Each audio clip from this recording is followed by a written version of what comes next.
And is there a big difference between one removals company and another? Look, there can be, yeah. Obviously, training is a big thing with staff, and certainly, there are levels in terms of professionalism between moving companies. And one of the key things that we find with our staff is we pay them above award rates, so we attract a good quality personnel that stays with us. We actually put our guys through courses which test their packing abilities. There's rules and regulations, there's guidelines, and at the end of the day, there is the final test is they raise a carton up 2 metres off the ground and drop it off a forklift. And if it comes out with any breakages, they don't pass. Some of the more expensive companies, they pay their staff much higher wages. If you're paying higher wages and you're paying award wages and you're really taking care of your staff, does it make it easy to keep good staff?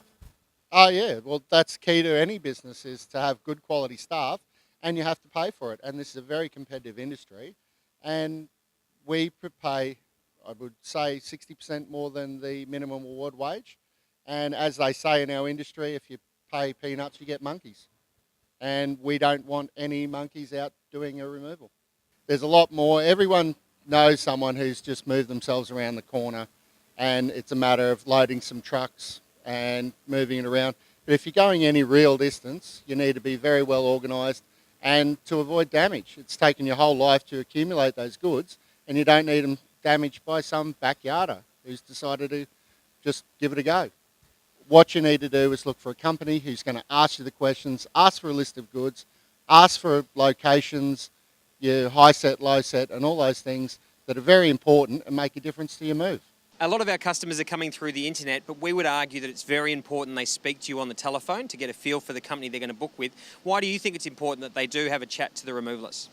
Yeah, look, I think that's really important.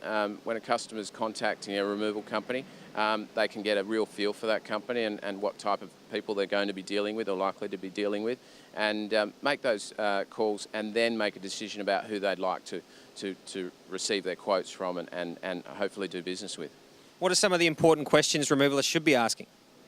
Look, removalists normally should be asking things like what we talked about before, access, move dates, whether or not they want packing done, do they have any difficult items like pianos or billiard tables to move, are there any special requirements, do they need any ancillary services like house cleaning, pet transport, car transport, that sort of thing.